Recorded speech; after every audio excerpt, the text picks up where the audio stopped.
जय हिंद दोस्तों, आप सभी का स्वागत है चिरंजीवी क्लासेस पर। आई होप आप सभी स्वस्थ हैं, मस्त हैं, तंदुरुस्त हैं। आज मैं आपको मेरे स्टूडेंट से मिलवाने जा रहा हूं जिसका नाम है आर्यन सैनी, जिसने अपना पेपर क्लियर करा है एफकेट का, एफकेट 1 2025। तो आर्यन, सबसे पहले तो कांग्रेचुलेशंस तेरे को, बहुत बहुत शुभकामनाएं। जो तेरा एक था ना कि सर पेपर क्लियर करना है, सर पेपर क्लियर करना है, एक बार पेपर तो क्लियर करके दिखाना है सर, सबको दिखाना है, वो तेरा सपना पूरा हो गया? बिल्कुल सर। बिल्कुल हो गया। हाँ जी सर। अभी खुश है तू? बहुत खुश तो हूँ सर, लेकिन कहीं ना कहीं थोड़ा सा दुख भी है कि मतलब थोड़ा और अच्छा कर सकता था सर। वो नहीं हुआ ऐसा? हाँ तो अच्छा चल ठीक है। अभी सबसे पहले ये बता, थोड़ा बहुत एफकेट के बारे में बता बच्चों को, कि जैसे अभी कोई नया बच्चा है जिसको एफकेट की तैयारी करनी है, तो थोड़ा बहुत सब्जेक्ट्स के बारे में बता, और किन किन सब्जेक्ट्स को उनको टारगेट करना चाहिए एफकेट क्लियर करने के लिए, ये बता। सबसे पहले तो चारों सब्जेक्ट आगे करने चाहिए, ऐसे कुछ छोड़ना नहीं है। जैसे सर आपने बताया था, मतलब जीके भी थोड़ा पढ़ो, मैथ्स मैथ्स तो इम्पोर्टेंट, तो कोई भी सब्जेक्ट अपने हाथ में लेके रखो। जैसे मैंने रीजनिंग और मैथ्स करी थी क्योंकि सर बहुत अच्छा गाइड करा था मेरे को, तो रीजनिंग और मैथ्स की कोई टेंशन नहीं थी मेरे को। फिर लास्ट मोमेंट पे मैंने जीके हाथ लगाई थी क्योंकि सर ने बोला था कि जीके वगैरह इंपॉर्टेंट है, तो मतलब सारे एस्पेक्ट्स लेके चलने हैं अपने साथ में, तभी कुछ हो सकता है। नहीं तो 3 लेके चलोगे, 2 लेके चलोगे कि 1 में 50 कर लिया, 1 में 50 कर लिया, हो जाएगा क्लियर, कुछ नहीं होता। झूलते जाओगे, हाँ। ना इधर रहोगे ना इधर रहोगे। बिल्कुल सही बोल रहा है ये बात। ये अगर प्रेजेंट टाइम पे आप किसी भी कंपटीशन की तैयारी कर रहे हो, स्पेशली सीजीएल वाले जो बच्चे हैं, या फिर जो भी जिस भी चीज की तैयारी कर रहा है बच्चा, जिसमें 4 सब्जेक्ट आ रहे हैं, जिसमें मैथ्स, रीजनिंग, इंग्लिश और जीके जीएस आ रहा है, तो प्रेजेंट टाइम पे कंपटीशन इतना बढ़ चुका है कि आपको चारों के चारों सब्जेक्ट जो है ना वो बहुत स्ट्रांग करने पड़ेंगे। और स्ट्रांग करने की कहानी जो स्टार्ट होती है वो होती है मैथ्स रीजनिंग से। जो बच्चा बोलना चाह रहा है कि सबसे पहले इसने मैथ्स रीजनिंग को स्ट्रांग करा, उसके बाद से पूरी पूरी एनर्जी लगाई अपनी किसके ऊपर? इंग्लिश और जीके के ऊपर। और यही रीजन है कि जब चारों सब्जेक्ट के तरीके से करके गया तब इसमें कॉन्फिडेंस आया कि अब मैं पेपर क्लियर कर सकता हूं। उसने पेपर क्लियर करा। अच्छा आर्यन, एक और चीज ये बता कि है ना, मॉक टेस्ट किस तरीके से ना इम्पैक्ट करा, मॉक टेस्ट ने तेरे को कितना सहयोग करा तेरा पेपर क्लियर करवाने में? सर मॉक टेस्ट का तो बहुत मेजर रोल है। जैसे कि अब टाइम मैनेजमेंट वगैरह आपको पता चलता है, आपकी स्ट्रैटेजीज वगैरह पता चलती है कि कब क्या करना है, कब नहीं करना है, कैसे सॉल्व करना है। कुछ क्वेश्चंस होते हैं जो डायरेक्ट स्क्रीन पे वगैरह कर सकते हैं अपन, ऐसा नहीं कि मतलब उस पे से देख के लिख रहे हैं नीचे फिर सॉल्व कर रहे हैं, तो बहुत चीज़ें पता चल रही हैं। बाकी एक छोटी सी जगह रहती है, मॉक टेस्ट काम नहीं करता है क्योंकि मॉक टेस्ट में आपके बहुत ज़्यादा नंबर भी आते हैं, और ये मेरे साथ हुआ था। उस टाइम मेरे 180 चल रहे थे, लेकिन जब दिया तो हुआ ही नहीं क्लियर। तो इस बार मैंने मॉक टेस्ट को बस इसलिए दिया कि प्रैक्टिस रहे, मार्क्स पे फोकस नहीं करना है। बिल्कुल सही बोला इसने। मैं हमेशा एक चीज समझाता हूँ बच्चों को कि ना मॉक टेस्ट दो, मॉक टेस्ट को सीखने के लिए दो। तुम है ना एनालिसिस करो। मॉक टेस्ट का मतलब ये नहीं कि आपने पेपर दिया 200 में 200 स्कोर कर दिए, वाह ठीक है, कॉन्फिडेंस मिलेगा, नो डाउट कॉन्फिडेंस मिलेगा, बट मॉक टेस्ट को एनालिसिस भी करो। अगर 1 घंटे का मॉक टेस्ट है आपका या 2 घंटे का मॉक टेस्ट है, उस पर एनालिसिस में बहुत वर्क करो। और एनालिसिस में ये देखो कि मैंने पिछले 7 दिन पहले जो गलती करी थी, क्या मैं अभी भी वही गलती कर रहा हूँ? जो गलती के तरीके हैं वो ढूंढो कि यार क्या क्या गलतियों से मैं बच सकता हूं। जब मैं आज मैंने कोई मॉक टेस्ट दिया, सपोज करो मैंने मॉक टेस्ट दिया अपना, जो भी नंबर आए मेरे एक्स वाई जेड, ठीक है, उसको यहां पर चलाना नहीं है, ठीक है। अगर बहुत अच्छे नंबर आ रहे हैं तो ये नहीं सोचना वाओ मेरा तो पेपर क्लियर हो गया, नहीं, ठीक है, इस तरीके से भी नहीं सोचना है। अपने आप को सैचुरेट करके चलना है कि ठीक है, मेरे को मॉक टेस्ट हमेशा जब भी मैं मॉक टेस्ट दे रहा हूं तो सीखने के लिए देना है। मेरे को ये सीखना है उससे कि आज जो मैंने गलतियां करी है वो नेक्स्ट टाइम पे गलतियां नहीं करूं। लिखते हुए चलो, डायरी लो, उस पर अपना नोट डाउन करो कि यार मैंने क्या गलती करी, क्या गलतियां नहीं करी है। होता क्या है कंपटीशन में बच्चे ना, बहुत सारे बच्चे ऐसे देखे हैं मैंने जो डायरी मेंटेन नहीं करते हैं। यार आप ऑफिसर बनना चाह रहे हो, आपके लिए एक पीए होगा जो आपको बताया करेगा सर आज आपकी यहाँ मीटिंग है, आज आपकी वहां मीटिंग है, और आपसे एक डायरी मेंटेन नहीं हो रही। मेरा हर बच्चा ऑफलाइन में बच्चों को एक ही चीज बोलता हूं कि अपनी सबसे पहले एक डायरी मेंटेन करना चालू करो।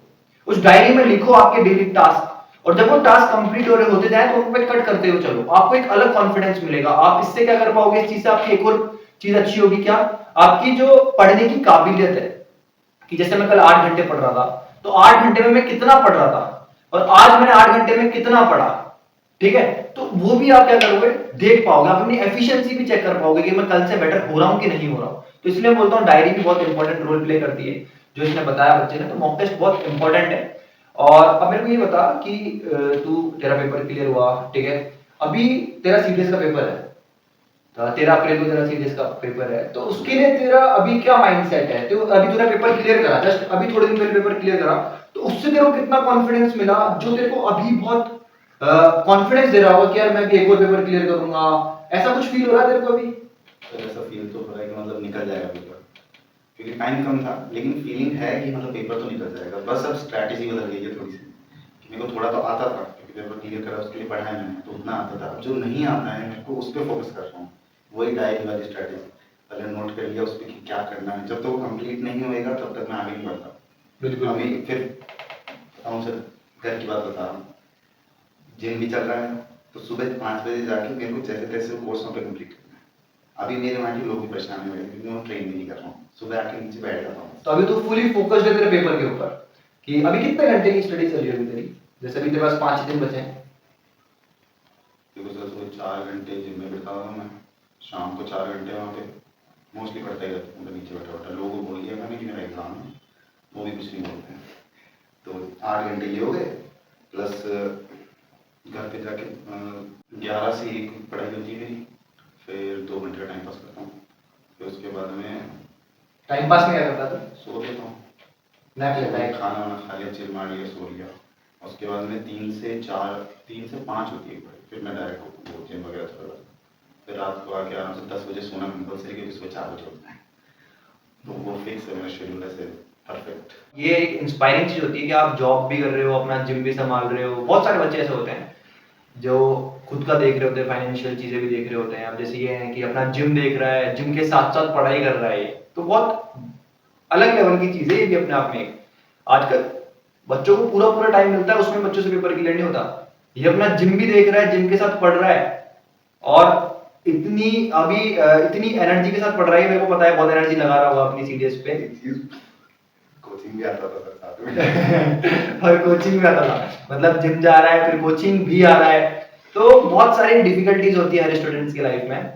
तो अरे ये बता कि इन्विक्टा ने किस तरीके से तेरी लाइफ में क्या क्या इम्पैक्ट डाला, तेरी जो तेरा पेपर क्लियर हुआ, तेरी स्ट्रेटेजीज पे क्या इम्पैक्ट डाला, पूरा किस तरीके से इम्पैक्ट रहा इन्विक्टा डिफेंस एक्सीलेंस एकेडमी का तेरे ऊपर? देखो सर, सीधी बात बताऊँ, हाँ वही बता रहा हूँ, मतलब इस जिंदगी में लाइक औलाद के ऊपर एक बात हर चीज ऐसे ही है ना, ऐसे कंपटीशन की दुनिया में ऐसे आपका हर चीज आपका मतलब मेरा? हाँ मतलब हाँ, कुछ दिक्कत हो तो मैं बता दिया, आपसे पूछ लेता हूँ, आप ये कर देते हो, वही है। तूने बहुत आइडिया नहीं था, तूने बहुत बड़ा कॉम्प्लीमेंट दे दिया मेरे को। क्योंकि सर मैं किसके पास जाऊँ, कुछ किसके पास जाऊँगा? अगर मैं किसी मेरे लेवल के बंदे से पूछूंगा, वो भी वहीं पे ही है, मैं भी वहीं पे ही हूँ, उससे ज्यादा वो भी नहीं जानता, मैं भी नहीं जानता, आपस में पूछ के क्या ही कर लूंगा। बिल्कुल सही। इसमें दुनिया देखी, उससे पूछेंगे। तो ये भी सही बोला इसने कि ना, गाइडेंस हमेशा वहां पर लो जहां पर बिल्कुल सही दी जा रही हो। मेरा यह रहता है जब भी मैं बच्चों से मिलता हूँ ऑफलाइन, तो बच्चों को एक चीज समझाता हूँ कि यार जो चीज 6 महीने में करके निकलने की है ना, उसको 6 महीने में करके निकल जाओ। देखो कंपटीशन क्या है ना, बहुत से बच्चे ऐसे होते हैं जो 8-8 9 अटेम्प्ट दे रहे होते हैं, अपने 10-10 अटेम्प्ट तक दे देते हैं बच्चे, तब जाकर के उनका क्लियर होता है। कंपटीशन, मैं ये नहीं बोलता कि पेपर क्लियर करना टफ चीज नहीं है, पेपर क्लियर हो जाएगा आपका, अगर आप फोकस्ड होकर के लगे रहोगे, 1 साल 2 साल हो जाएगा। कंपटीशन में आप घुस रहे हो, जो भी बच्चा भी कंपटीशन में घुसना चाह रहा है, मैं उसको एक चीज बोलना चाहूंगा, आपको कितना चलना है ये पहले डिसाइड करके चलना, एक फिक्स समय लेकर के चलना कि मैं इतना चलूंगा। आप कितना चले, कहां तक चले, ये इंपॉर्टेंट है, लेकिन कहां रुकना है ये उससे ज्यादा इंपॉर्टेंट है। इस चीज को हमेशा ध्यान रखना कि आप कितना चले, ये भी इंपॉर्टेंट है, लेकिन इसके साथ साथ एक चीज ये भी इंपॉर्टेंट है कि आपको कहां पर रुकना है। समझ रहे हो?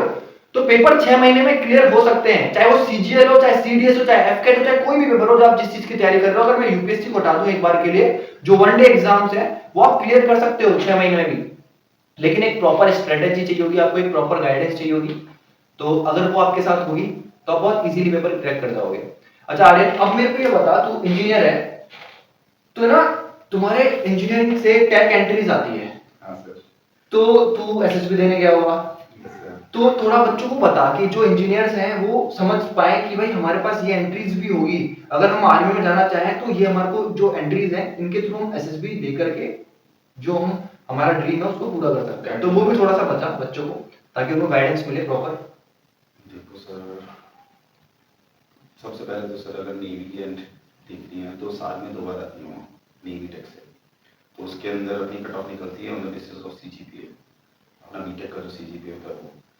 और इसमें भी 2 टाइप की होती है, अगर हम IT फील्ड से हैं तो उसकी अलग डेट्स होंगी, और जैसे मैकेनिकल, सिविल और क्या बोलते हैं अपना जो भी ऐसे फील्ड्स हैं, मतलब CS का भी अलग आएगा, तो इनका कट ऑफ निकलती है। जैसे अभी लास्ट टाइम मैं गया था तब मेरा 60 आया था कट ऑफ, तो मैं क्लियर था क्योंकि मेरे 74 समथिंग इतना है, तो उस बेसिस पे गया था। तो मतलब तेरे कहने का मतलब ये कि इनको ना जो बच्चा बीटेक वाला है इनको अपनी ना परसेंटेज पे भी ध्यान रखना चाहिए कि अगर ये टारगेट कर रहे हैं डिफेंस सर्विसेज में जाने का, तो इनको एक पर्टिकुलर इतनी परसेंटेज तो चाहिए चाहिए, है ना?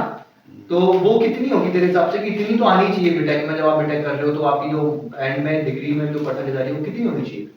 सर डिपेंड करता है, क्योंकि अगर नेवी का है तो उसके अंदर आपको एटलीस्ट 75 से ऊपर रखना पड़ेगा, लेकिन अगर आप TG से एंट्री देखते हो, टेक्निकल ग्रेजुएट, तो उसके अंदर आपको 80 से ऊपर चाहिए, नहीं तो आप दे नहीं सकते। और TGC सिर्फ आर्मी के लिए है, और सेम अपना SSC टेक होता है आर्मी के लिए, तो उसके अंदर भी थोड़ी कम चल जाएगी, लेकिन 60 से तो ऊपर रखो ही रखो।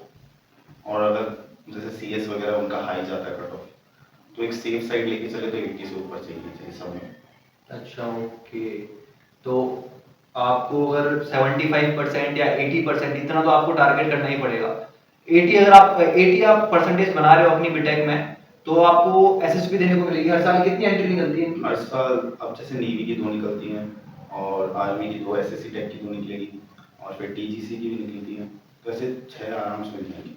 6 एंट्रीज आपको क्या मिलती है अगर आप बीटेक कर रहे हो, अच्छी परसेंटेज बनाते हो, तो उससे आपको कितनी एंट्रीज मिलेगी? 6 एंट्रीज, जिससे आप SSB दे सकते हो।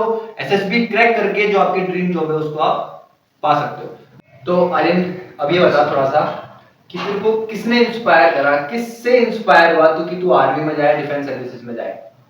सर मैं most of the time movies से इंस्पायर हूँ सर। मूवीज से इंस्पायर हुआ? और बेसिकली मेरा फोकस नेवी की तरफ ज़्यादा है, क्योंकि एक टाइम था जब मैंने एक मूवी देखी, मूवी का नाम मेरे को याद नहीं है सर, लेकिन बट वो कुछ एयरक्राफ्ट कैरियर पे थी, बॉलीवुड मूवी थी, तो उसके ऊपर मेरे को थोड़ा समझ में आया कि रुस्तम? सर हॉलीवुड मूवी अच्छा, हॉलीवुड मूवी। हॉलीवुड मूवी है, हाँ। स्टेल्थ स्टेल्थ नाम है उसका। अच्छा, ओके। तो हाँ, मतलब अब एयरक्राफ्ट कैरियर है, नेवी का तो होगा, प्लस उस पे पायलट्स वगैरह भी थे, तो उनकी लाइफस्टाइल और वो जो एक रहने का तरीका, बात करने का तरीका, वो मेरे को बहुत अच्छा लगा। और बाद में मैंने थोड़ा जब जाना इन चीज़ों के बारे में, तो मेरे को पता चला कि नेवी में लाइक वो एक जेंटलमैन वाला फील होता है ना, वो बहुत ज़्यादा होता है, तो उस चीज़ को देख के मुझे ज़्यादा क्या जेंटलमैन वाला सीन तो क्या है, पूरी तू आर्मी में किसी में चला, सब में होता है वो तो। लेकिन सर उसमें ज़्यादा होता है। अच्छा, उसमें ज्यादा होता है, इसको नेवी और में plus- जाना है इसलिए उसमें ज्यादा होता है। प्लस सर एक थोड़ी मजाक की बात लगेगी, बाकी तो फिर मैं राजस्थान से हूँ, और फिर मैं नेवी में देश जाऊँ, मैं समुद्र देखना और प्लस मेरा एक और मन है कि मतलब एयरक्राफ्ट कैरियर से क्या हो, जंप हम करा सकता है, तो ये एक सपना है जीवन में, कोशिश करेंगे सच करें। होगा, जरूर देख, सपना हर सपना सच होगा, जैसे मैंने तो हमेशा बोला है, जस्ट बिलीव इन योरसेल्फ, सब कुछ होगा, वक्त लगता है। मैं आज बच्चों को ये बता रहा था कि तेरे को पता है 2020 में मेरा माइंडसेट ऐसा हो गया था कि मेरे को पढ़ाना है, यूट्यूब पे पढ़ाना है, ठीक है? और मेरे पे ना बहुत लोगों ने डाउट भी किए थे, ये तो बच्चा है अभी, इतना सा है, ये कैसे पढ़ाएगा, क्या करेगा, क्या कर लेगा, समझ रहे? बट है ना, मेरे को खुद पे शुरू से बिलीव था कि यार मैं पढ़ाऊंगा, और एक दिन ऐसा आएगा कि मैं बहुत तगड़े लेवल पे पढ़ाऊंगा। और मैंने ना, वही चीज है कि मैंने वर्क करा, बहुत वर्क करा, मैंने 16-16 घंटे मेहनत करी है। तुम्हें पता है कभी कभार ऐसे दिन होते हैं हम टीचर्स की लाइफ में कि मैं रात को सोता भी नहीं हूँ, ठीक है, पूरी पूरी रात, कि एक लेक्चर डिलीवर करने के लिए मैं इतनी एनर्जी लगाता हूँ जितना कोई सोच भी नहीं सकता, समझ रहा है? तो बस वही चीज है कि बिलीव करना।